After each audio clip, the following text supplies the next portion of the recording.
Perkenalkan, saya Putri Aulia Zahra dengan NPM 2313041003. Pada kesempatan kali ini, saya akan mempraktikkan keterampilan menjelaskan dalam pembelajaran dengan materi kalimat fakta dan kalimat opini dalam teks argumentasi untuk kelas 11 SMA. Baik, Assalamualaikum warahmatullahi wabarakatuh. Waalaikumsalam warahmatullahi wabarakatuh. Selamat siang anak-anak. Siang, Ibu. Dan pada istirahat? Udah. Udah makan? Udah. Udah tidur? Belum. Siapa tuh ada yang mau tidur ya? Ada, Bu. Mana dulu belajar? Ya. Jadi sebelum kita memulai materi pada hari ini, kita berdoa terlebih dahulu kepada ketua kelas. Siapa di sini? Rani. Oke, Rani, silakan pimpin doa. Baik, hari kita berdoa sebelum kita belajar pada hari ini. Berdoa mulai. Doa selesai. Sebelum itu, Ibu akan mengecek kehadiran kalian semua ya. Oke, Bu. Rani Agustina, Hadir, Bu. Denisha Azradila, Hadir, Bu. Oke. Wita Herlina, Hadir, Ibu. Oke. Intan Nur Aini, hadir Bu. Oke, masuk semua ya. Iya, Bu. Oke, sebelum itu ada nggak yang masih ingat minggu lalu kita belajar tentang apa?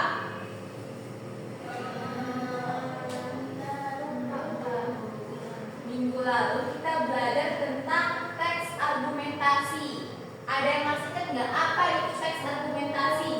Eksepsi pendapat. Oke, benar sekali.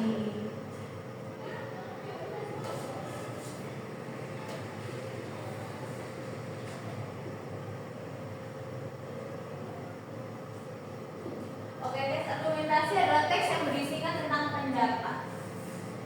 Nah, dapat dilihat teks argumentasi adalah jenis teks yang bertujuan untuk mengajukan pendapat atau argumen yang meyakinkan tentang guru tentang suatu topik atau isu tertentu. Tujuannya, untuk apa tujuannya?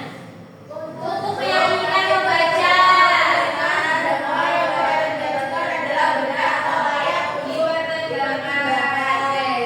Tujuan teks argumentasi adalah untuk meyakinkan pendengar atau pembaca bahwa apa yang kita ajukan itu merupakan suatu hal yang benar atau dapat dipertimbangkan. Nah, hari ini kita akan belajar tentang penggunaan kalimat fakta dan kalimat opini dalam teks argumentasi. Nah, teks argumentasi adalah pendapat. Selain pendapat nih, apalagi kata kunci dari teks argumentasi? Opini, benar sekali. Selain opini, Asumsi, Bu. ini asumsi. Pendapat sudah, oke. Nah, dalam teks argumentasi itu kan merupakan sesuatu yang benar atau layak dan juga ada juga opini. Jadi pada hari ini kita akan belajar tentang penggunaan kalimat fakta dan kalimat opini dalam teks argumentasi. Sebelum itu, apa sih fakta itu? Sesuai kenyataan. Sesuai kenyataan. Jadi fakta adalah keadaan atau peristiwa yang merupakan kenyataan, sesuatu yang benar-benar akan terjadi. Nah, jadi fakta dalam konteks kalimat ataupun paragraf itu adalah segala informasi yang menyampaikan sesuatu yang benar terjadi dan dapat dibuktikan kebenarannya dan bersifat objektif.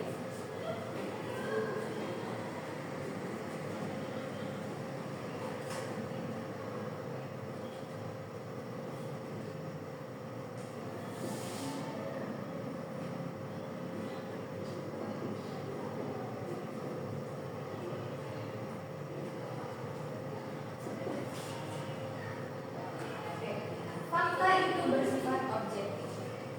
Selanjutnya kalimat opini. Apa sih opini itu? Ada yang tahu? Pendapat Berdasarkan pemikiran pribadi, pemikiran pribadi. kebenaran yang kadang tidak dapat dibuktikan. Pendapat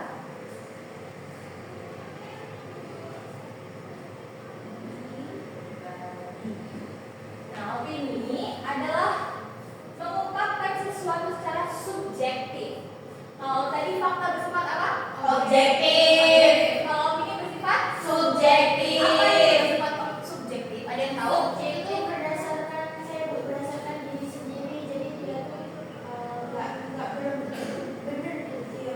Oke, itu subjektif. Kalau objektif tadi itu apa? Sesuai fakta, Bu. Sesuai fakta, kebenarannya sesuai data juga bisa ya.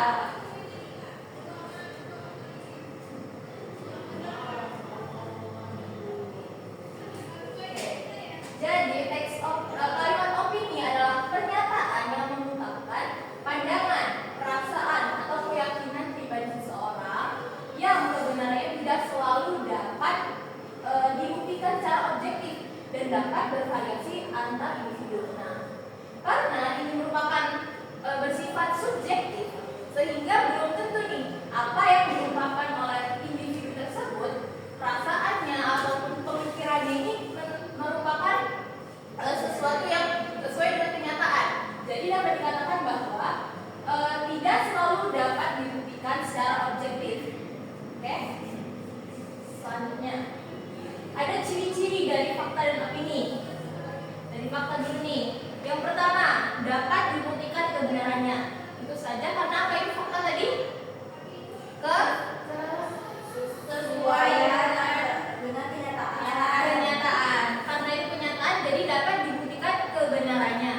Yang kedua, mempunyai data yang tepat dan akurat. Nah, karena tadi dapat dikatakan bahwa bersifat objektif, maka itu harus sesuai dengan data. Yang ketiga, mempunyai narasumber yang dapat dipercaya dan terpercaya. Karena itu sesuai data, kita mendapatkan data dari mana? Oleh karena itu, adanya narasumber yang dapat kita percaya. Yang keempat, bersifat objektif. Seperti yang tadi dijelaskan di awal bahwa kalimat fakta ini bersifat objektif atau sesuai dengan data. Yang kelima, kalimat dapat menjawab semua pertanyaan 5W+1H. Apa aja 5W+1H?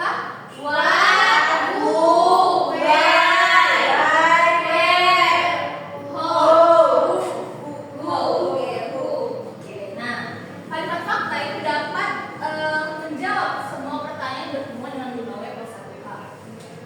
Yang keenam, menunjukkan kejadian yang pernah terjadi. Karena ini merupakan kenyataan atau fakta, tentu saja kejadian itu merupakan sesuatu yang sudah terjadi. Dan terakhir, informasi berasal dari kejadian yang sebenarnya. Balik lagi, karena itu sesuai dengan kenyataan, sesuai dengan data dan bersifat objektif, maka itu informasinya itu berasal dari kejadian yang sebenarnya. Oke, selanjutnya bagian kalimat opini. Yang pertama bersifat subjektif. Apa tadi subjektif itu? Berdasarkan pendapat pribadi. Belum tentu kebenarannya. Nah, subjektif itu berasal dari pendapat pribadi dan juga kebenarannya belum tentu benar. Yang kedua berasal dari pemikiran tersendiri. Nah, itu dapat ya karena merupakan bagian dari bersifat subjektif tersebut. Yang ketiga, tidak memiliki data yang akurat karena bersifat subjektif, yaitu berasal dari pemikiran ataupun perasaan seorang. Maka apa yang dikeluarkan, apa yang ditegaskan, apa yang diargumentasikan itu belum tentu sesuai dengan kenyataan.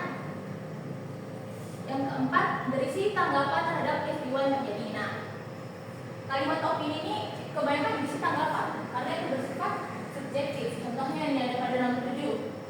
Bisa menurut saya, sepertinya, mungkin, dan juga sebaliknya. Yang kelima, kalimat yang belum pasti kejadiannya. Ya karena ini keluar dari sebuah ungkapan atau tanggapan, maka itu belum tentu.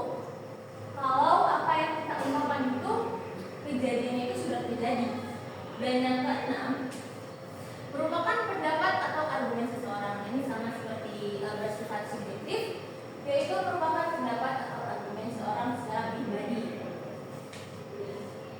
Selanjutnya perbedaan kalimat fakta dan kalimat opini. Nah, Ibu sudah menjelaskan di sini. Apa yang menonjol dari perbedaan antara fakta dan juga opini?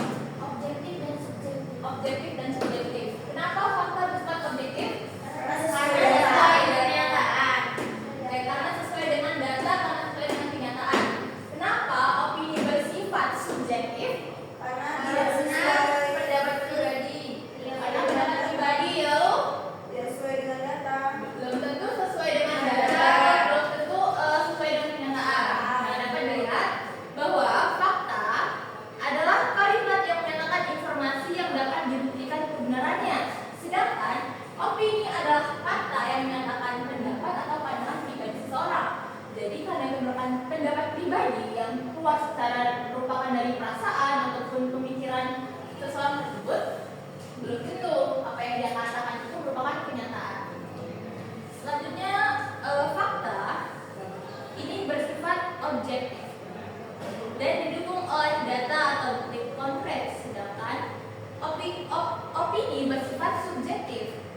dan mungkin berbeda antara satu orang dengan orang yang lain.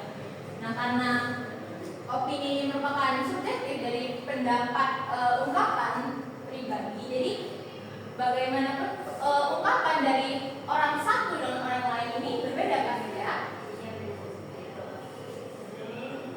Oke, di sini ada penggunaan kalimat fakta.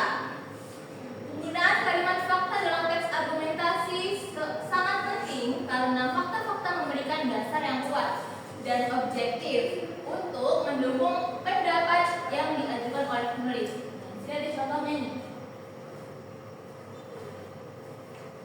Menurut data dari WHO, vaksin COVID-19 telah terbukti efektif dalam mengurangi tingkat kematian akibat virus tersebut di banyak negara. Kira-kira kenapa kalimat ini dapat dikatakan sebagai kalimat fakta? Karena ada data yang memperkuat pendapat tersebut. Ada data dari mana? Dari WHO. Dari WHO, benar sekali.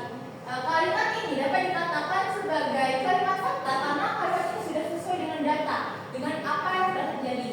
Seperti kita tahu, kita sudah melewati fase tentang COVID-19, di mana sudah pada vaksin di sini. Sudah Bu.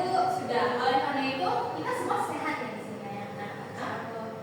Karena ini berdasarkan data, maka ini dapat dikatakan sebagai kalimat fakta. Oke, selanjutnya penggunaan kalimat opini.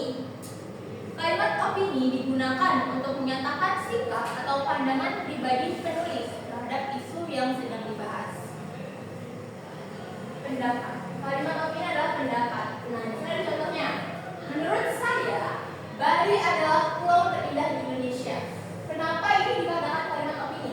Antara pendapat pribadi dan ada fakta yang menunjukkan Bu. Benar sekali. Nah, menurut saya ini merupakan salah satu bentuk dari kalimat opini. Contoh kalimat opini.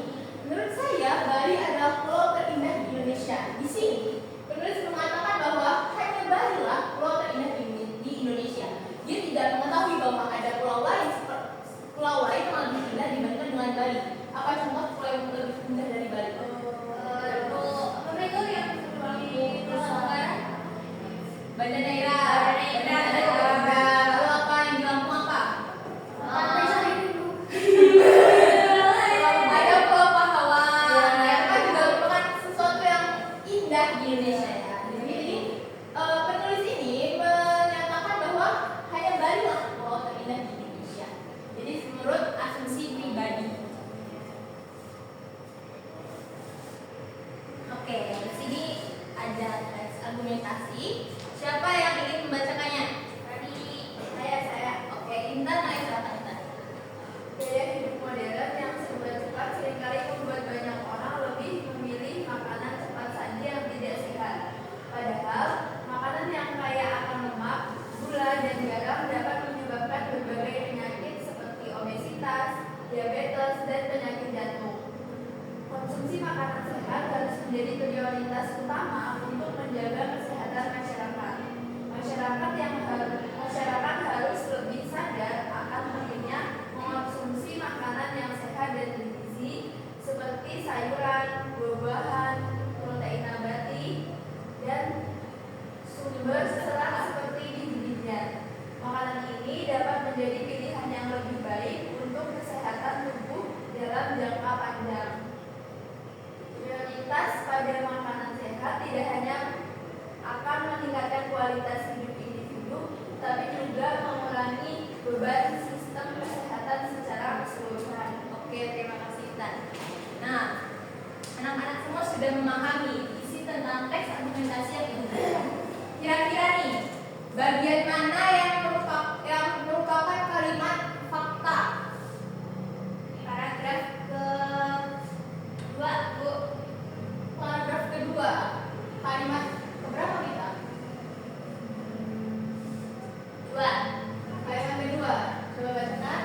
Masyarakat harus lebih sadar akan pentingnya konsumsi makanan yang sehat dan bergizi seperti sayuran, buah-buahan, protein nabati, dan sumber serat seperti biji-bijian. Ya Bu, makanan ini gimana? Oke. Sebenarnya pada bagian paragraf kedua ini merupakan contoh dari kalimat opini.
berlebihan ini dapat menyebabkan penyakit, contohnya obesitas, diabetes, dan penyakit jantung. Data-data ini dapat kita ketahui dari contoh artikel kesehatan yang berhubungan dengan makanan.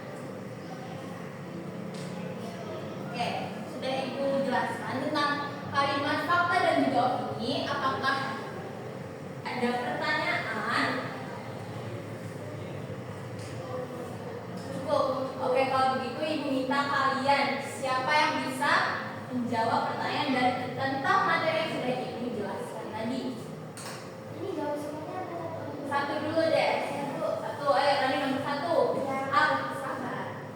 Apa itu kalimat opini dan kalimat fakta? Kalimat opini itu adalah kalimat yang berasal dari pendapat pribadi, dia bersifatnya subjektif. Tapi kalau kalimat fakta itu sesuai sama kenyataannya, dia bersifatnya objektif sesuai dengan data. Oke, benar sekali. Lalu yang kedua, apa perbedaan dari kalimat opini dan kalimat fakta? Apa Indonesia? Perbedaannya dari kalimat opini itu sifatnya subjektif, dan kalau kalimat fakta itu bersifatnya objektif, Bu. Benar sekali. Yang kalimat opini ini merupakan kalimat yang bersifat subjektif atau merupakan pendapat pribadi, sehingga setiap individu itu berbeda pendapatnya. Dan kalimat fakta adalah kalimat yang bersifat objektif atau sesuai dengan data dan kenyataan. Oke, di sini Ibu ingin memberikan tugas kepada kalian. Yang pertama, tulis satu paragraf argumentatif dengan panjang 5 sampai 7 kalimat. Membuat kalimat argumentatif ya.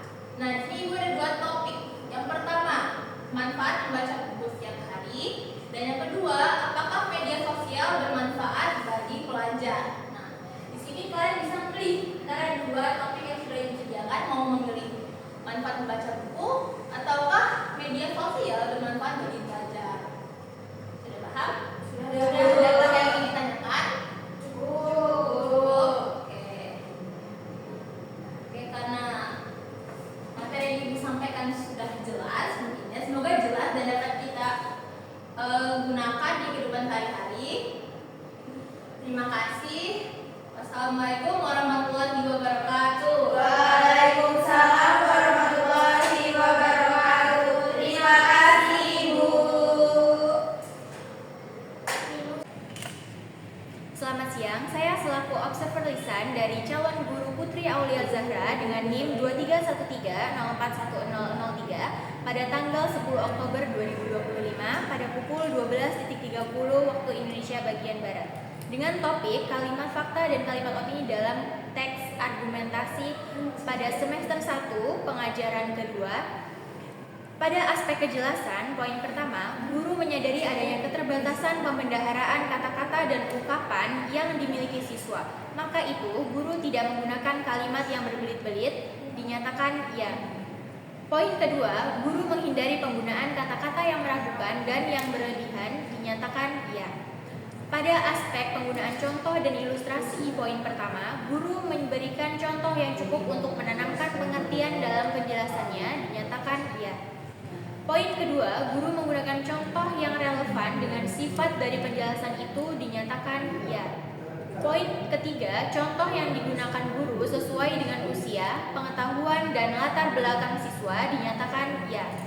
Pada aspek pengorganisasian, poin pertama, guru menunjukkan dengan jelas pola atau struktur sajian, khususnya hubungan antara contoh-contoh dan generalisasi atau hukum atau rumus, dinyatakan ya. Poin kedua, guru memberikan ikhtisar butir-butir yang penting baik selama pelajaran maupun pada akhir pelajaran dan bila perlu memberikan penjabaran tambahan, dinyatakan ya.